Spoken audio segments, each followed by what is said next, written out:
Okay, on my side. Go! No! No, wait. Right after this truck. No, he's good! Arthur, you're good. Floor it! No! Wait. Okay, all right. After these 4 cars. Now is the time. Seize the day! Wait, get ready. Not now. Not now. Not now! Go! Wait! Go! Wait! Go!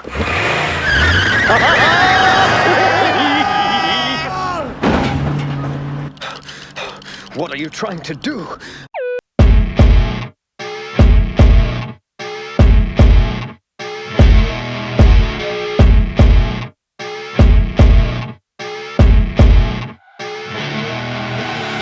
I see her rolling up.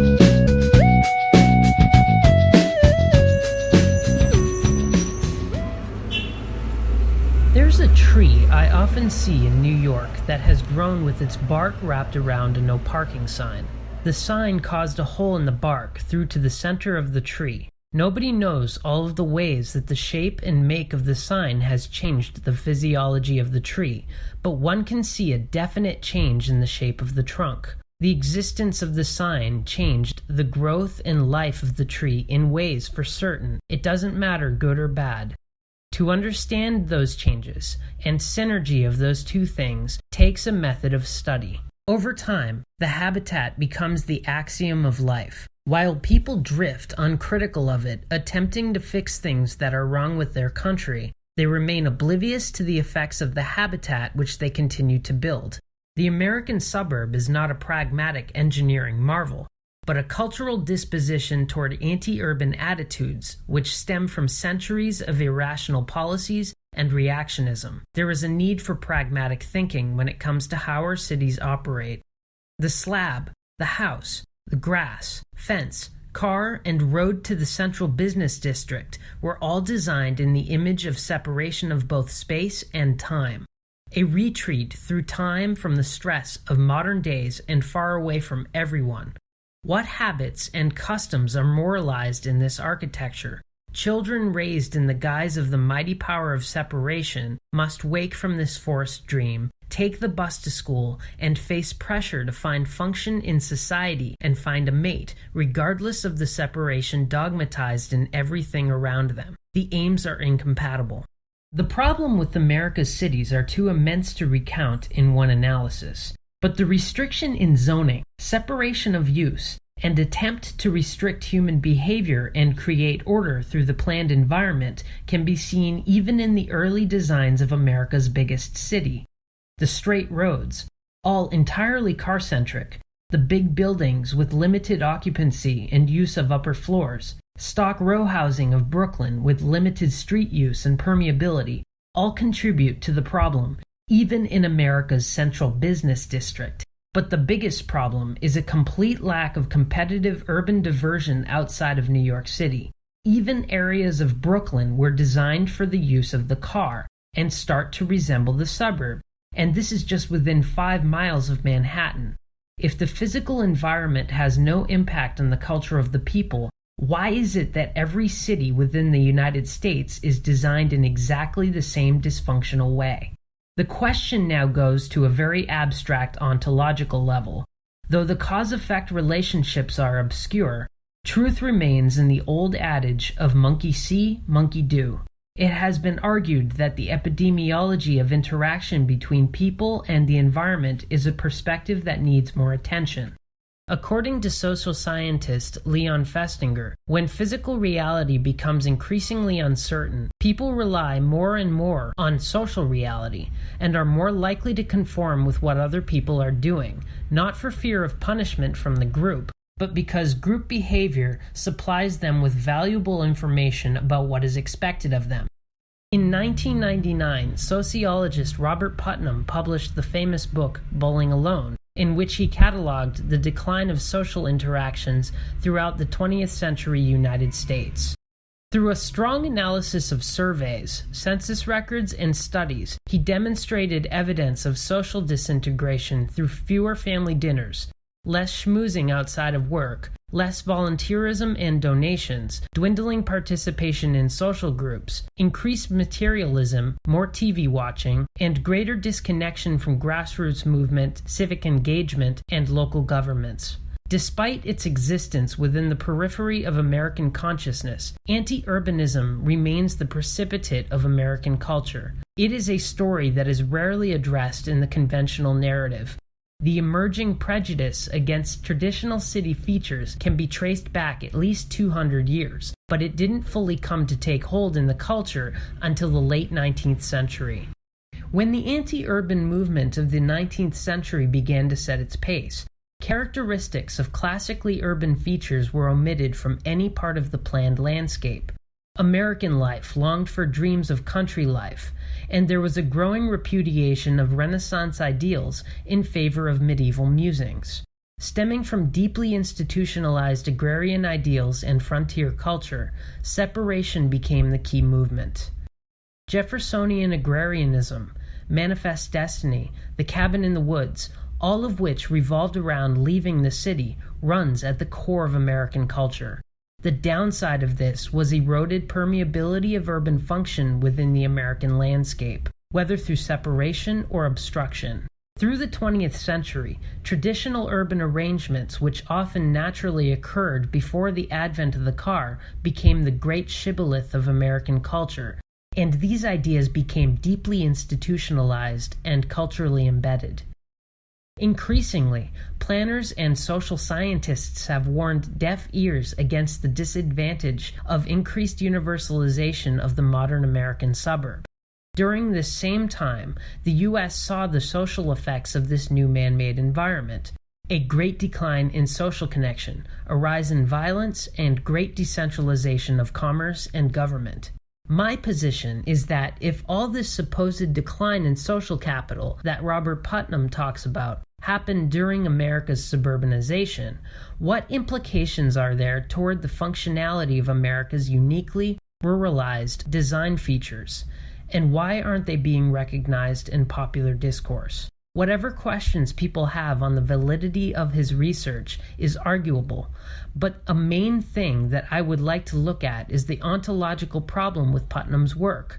Though sociology is an innately socially deterministic academia, an attitude of social determinism has been exhibited in various forms of academia, including Western anthropology, and it still pervades today. In Bowling Alone, Putnam strives to not only provide evidence of the decline of social capital throughout the 20th century, but to provide possible reasons, including the advent of new technologies, multiculturalism, the increased prevalence of women in the workplace, and what he understands to be the effects of suburban sprawl and mobility. The latter serves as a good start, but being the shortest chapter in the book, it is an obtusely thin analysis on the implications of the human habitat on human behavior and interaction. In his book, he provides a pie chart projecting his opinion in percentages of how much effect each cause had on the decline of social capital that he documents.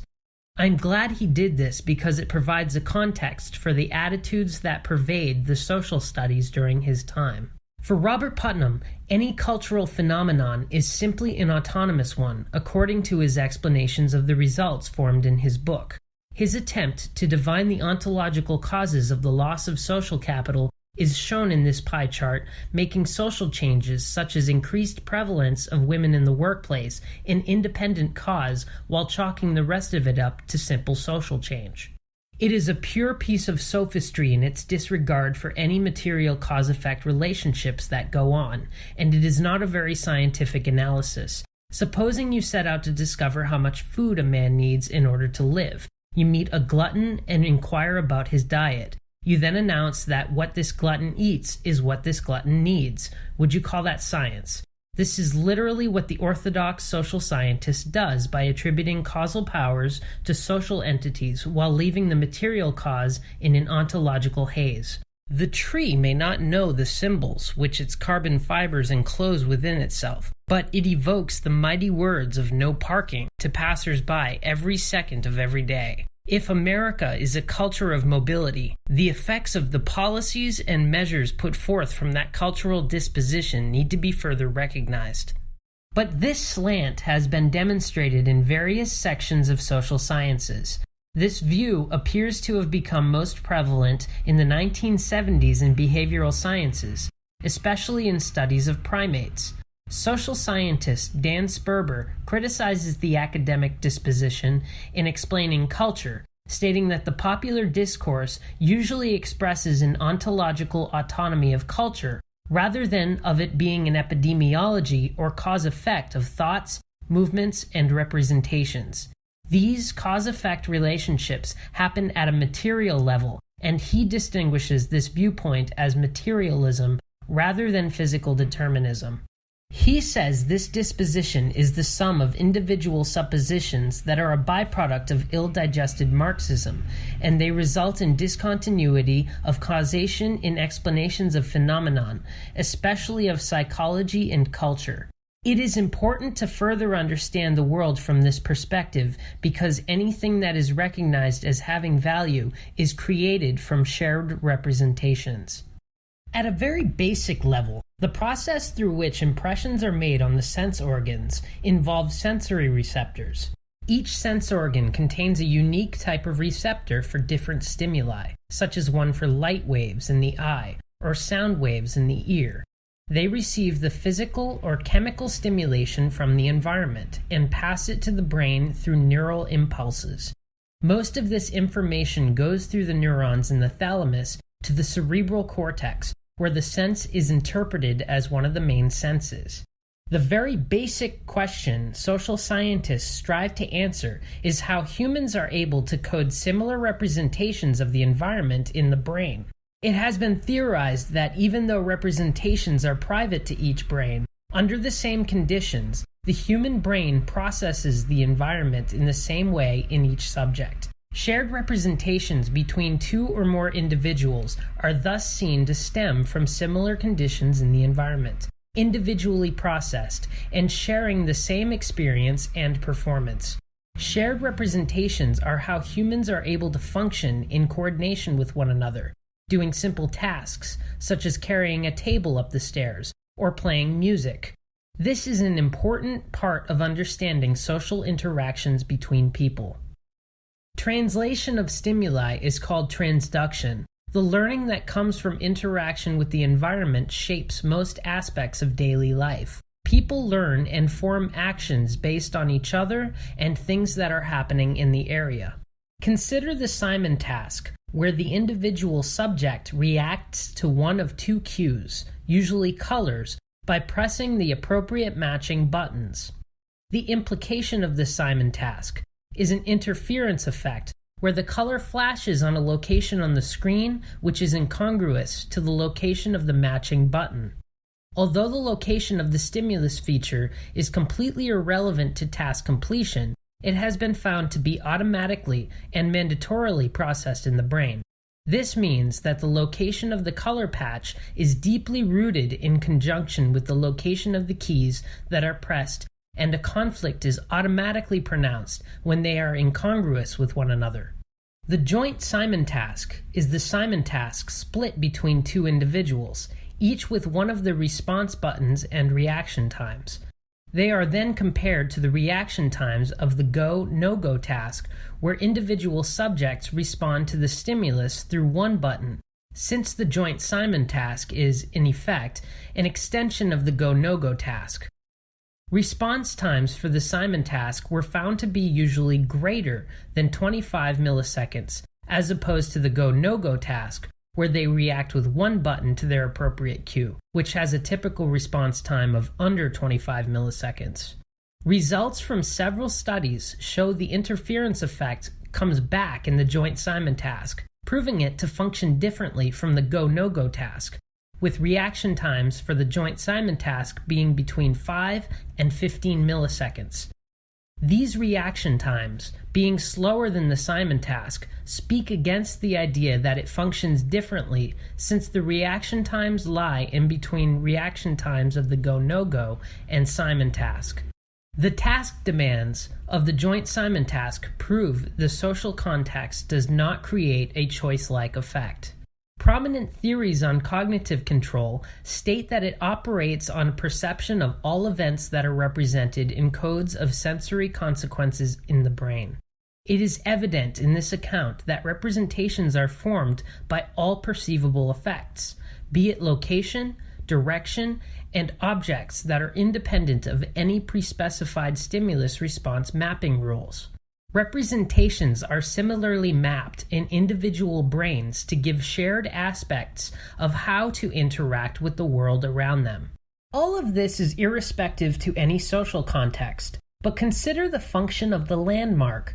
This plaza sculpture is considered to be a standard landmark. It sits adjacent to a high-rise mall. Coffee shops and sitting areas are several hundred feet from the landmark.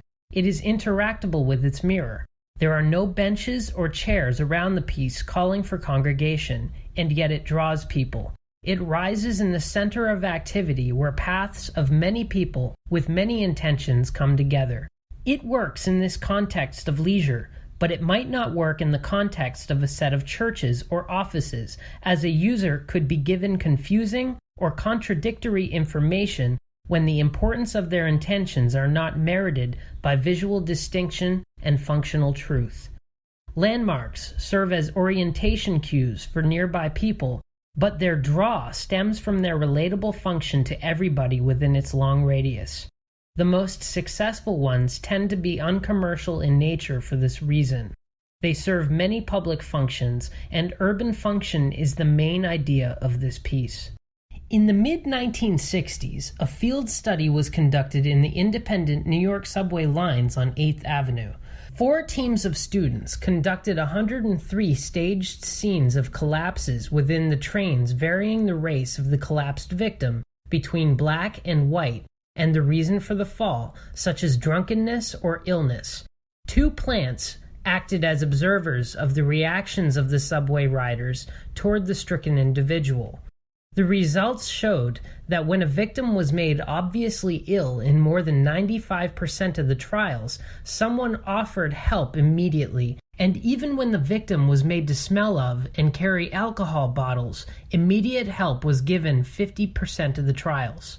It should be noted that drunk and ill scenes were not evenly distributed because the Columbia student strike ended the experiment early. This particular line at the time of the study was comprised of approximately 45% black and 55% white population as reported in the study.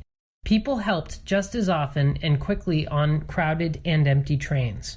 Pivotal experiments on bystander apathy show diffusion of responsibility in public situations when there are many onlookers of a serious situation. The presence of several people with no reaction from anybody during an emergency may make people think that it must not be a serious situation, since so many of their fellow onlookers are apathetic about it. This has been demonstrated in several experiments. However, this did not happen in the subway study because of the effect of the environment. One single use and escape for everyone, creating a common fate for all those in the train car. One door possibly for exit, and one place they will get off on the avenue. The sense of place created by the room. Through shock experiments, it is demonstrated that venting anger directly or indirectly doesn't reduce hostility, but increases it. Retaliation typically is more severe, setting the stage for dissonance reduction in the derogation of victims. An experiment by Michael Kahn and college students allowed the opportunity to express derogatory remarks about the technician and then measure feelings about them after. Those given the opportunity held greater disdain and hostility after the fact than those not given the opportunity. All of this seems like it may be an over-the-top analysis, but it's a viewpoint that social scientists have come to ignore over time. Putnam himself acknowledges that density boosts worrying over reputation because of the higher chance of encounters, but this is only one dynamic at play in urban settings. People seek function within any physical place that they are in, and throughout the beginnings of human interaction, habitats were created through natural use of the environment that people lived in. Any aggression that goes on between conspecifics in most species happens in reaction to competition for resources, whether it be social or physical resources. Canine teeth in gorillas were developed not only for seeking and consumption of resources, but also for developing, competing, and providing for community interests. The area of the brain called the amygdala is associated with aggression in humans and lower animals, and is electrically stimulated during violence, and during blocked activity it is docile. The amygdala takes part in emotional learning and helps regulate cognitive processes. When the amygdala is removed, lower animals don't feel fear. Indeed, research on male monkeys has also shown that when in the presence of less dominant monkeys, they will run away instead of fighting. Suppression of anger in social situations, even in lower animals, is efficacious in certain situations, especially when community flow is at hand. The South Bronx, all of it is gone. The buildings are torn down. The windows are broke out. There's no work. It's just a disaster. It makes me think there's a land of nowhere. When they gave us this wasn't like this. You know, there was nothing in here, believe me. So people start to move out and shit. But we stayed, man, because we got no place to go. And we begged for protection, and we got protection for a while. You see the cops throwing us out of the corners and whatnot, telling us to get out. You know, walking around, you know, doing our thing. And we stop in the corner to get some beer or something. They tell us, get out of the block, keep moving, get out of the neighborhood. So people start to move out and shit, man. But we stayed, man, because we got no place to go. We don't hassle nobody around here, you know. People around here, you know, I figured they look all right. They look out for us, man. Herb, that's Herb right behind you. He has befriended these boys, and every once in a while they come in here, they need a few dollars. And he has given them, and he trusts them, and they pay him back. During the blackout, I couldn't get down here. I got here as early as I can, 6 in the morning. I got here, the police were outside the door, and the Savage Nomads were outside. And I was shocked to see that the store was intact. And everything else, the rest of the street was ripped up. Everything was in a gutter. And I asked the cops, and the cop says, well, these fellas were here. And in fact, the cops were fighting with these guys because they thought the Nomads wanted to break in. He says, no, we weren't going to break in. And they stayed here, and I got hit in the handshakes and claps and everything else. They left. I stayed here for about an hour and a half, 2 hours, until finally the cop says, I better leave. I cleaned up outside as much as I can, then I went home. Came in the next day and we started business the same way. It was quiet around here for a few weeks. No business at all. Because not just the Nomads, but I imagine the streets, everybody had what they wanted for a little while. Because they emptied out Fetco, or then it was A&P. They left it just shambles. The other discount store, that was ripped apart. TV store next door was ripped apart. And people used to look and they want to know, how come nothing happened to us? And I said, because the Nomads are my friend. Jane Jacobs distinguishes between two types of functions within an urban landscape. There are primary and secondary sources of draw in population for the area at any given point of the day. Primary uses are those which draw the largest amount of people to an area, and they can include residential dwellings, offices, factories, entertainment, and education. Secondary uses are enterprises that usually have smaller draw and grow in response to needs or presence of primary uses because they serve people that the primary uses draw. Secondary uses rely on primary uses to survive. It is necessary to think of performance in terms of users when trying to understand how primary use mixtures work. To generate the most revenue for an area, they are usually combined with another primary use to make it work. The more diversely used the pool of users are, the more services and shops are needed to accommodate the population. Enterprises open and close based on demand within a city, but the erosion of their existence within the American landscape was not a result of diminishing needs of people, but the set of policies of separation of uses that became more popular in orthodox planning over the 19th century. While slabs were further incorporated to separate houses more, utopian communities became more popular during the Industrial Revolution as an escape from the dirty, underdeveloped cities of that time. Many were proposed with tight land use control, such as concentric rings in Ebenezer Howard's Garden City model. These plans strove to provide rural areas combined with industry, mostly in farming and the strict separation of small town uses, each bordered by greenbelts. These can be seen in areas outside of metros. The standard of the central business district came from the railroad suburb designs, particularly in London, Liverpool, and Manchester in the 1940s. These allowed connection for work in the cities while living outside of them. These are the first examples of places that left urban function behind, but were dependent on urban function within these newly developed CBDs. They neither had rural life or city services, so they were not considered to be towns. Since these areas were out of reach of the poor, this model quickly became the new standard of living for the rich, and consequently became desirable for most blue-collar workers. The fantasy was sold in the form of large medieval castles as Romanticism for the medieval period was prevalent. John Ruskin in 1853 decried the Renaissance and its urban revival as a false dawn. During the first years of the 20th century, the agrarian ideal was further romanticized in Hollywood, not only in film, but also as a dominant thematic of architecture. Mediterranean theme in architecture became dominant in California near Santa Barbara.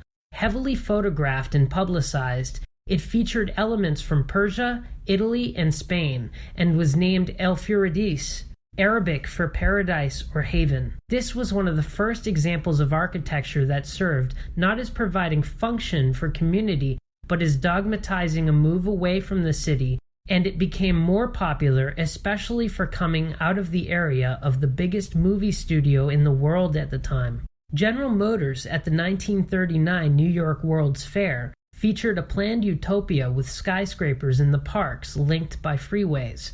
They said that residential, commercial, and industrial areas were to be separated for greater efficiency and greater convenience. The event garnered more than 44 million visitors that year.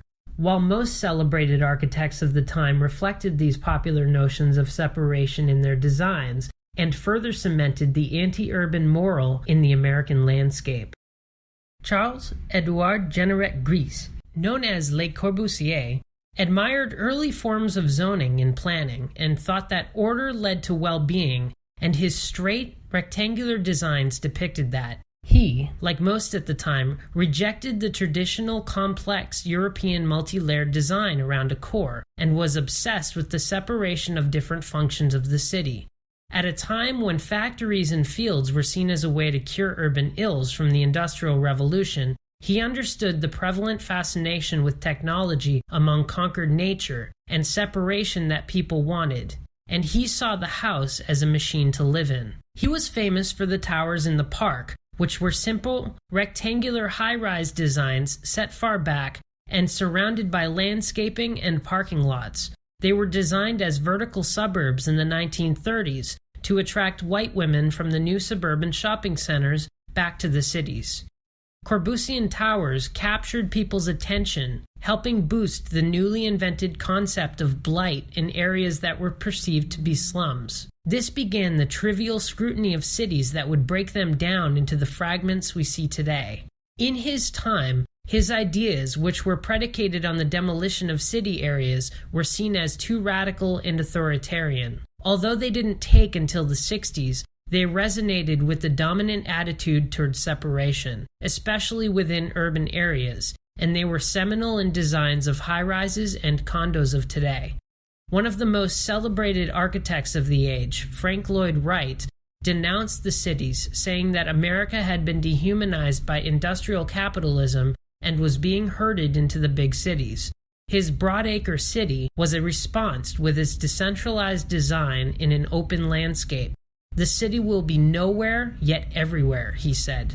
It was completely car or helicopter dependent, as each house was designed with a garage and connected via freeway to one of the first ideas for the Experience shopping mall. An admirer of Henry Ford, his ideas went directly along with the scheme to tie everyone to an automobile, and prefabrication of houses became a strong interest. His designs under a budget, especially from Broadacre City, were highly publicized in magazines and inspired cheap construction techniques for small apartment towers with small budgets in the future.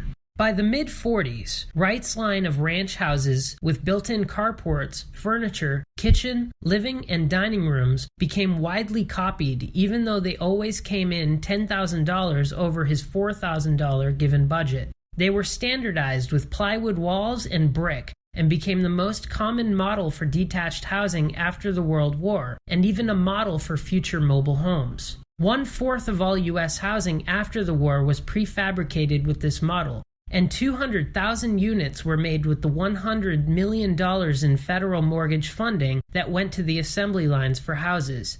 His legacy lies in the anti-urban post-war movement, high rates of car ownership, and decentralized settlement patterns. With the individualistic principles growing in philosophical thinking of the time, his decentralization ironically sought more direct responsibility of government. Moreover, the longing for order, peace, and lawfulness for the chaotic industrial city was further evoked in the classical style during the early part of the 20th century, and Le Corbusier's simple straight lines and rectangular buildings among nature represented order among chaos.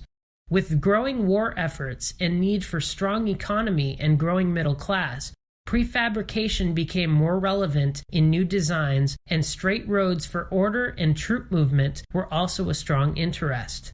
Slabs and grid boxes standing alone became the prevalent design, purely for the function of order and separation. These were used in offices, apartments, and houses in the second half of the century.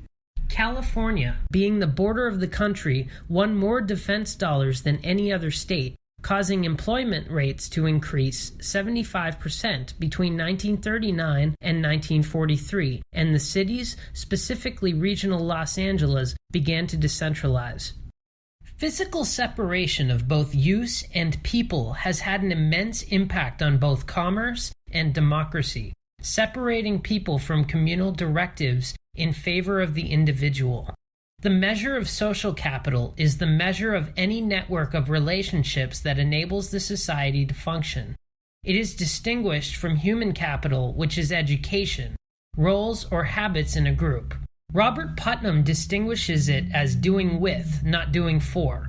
He says that places of high social capital have more egalitarian social governments, and that repeated social interactions increase trust and reciprocity, thereby increasing democratic compromise. Measuring group participation through surveys, polls, and studies stretching back to the 19th century, he found a rise in police and lawyers after 1970, and that no other profession experienced the same explosion. He says that worrying over reputation decreases with such prevalence, since there are more one-time only encounters, especially among lawyers. The decrease in worrying over reputation brings down honesty. He also saw a decline in social trust of 20% between 1950 and 1998 during rapid suburbanization. This number became steeper between generations.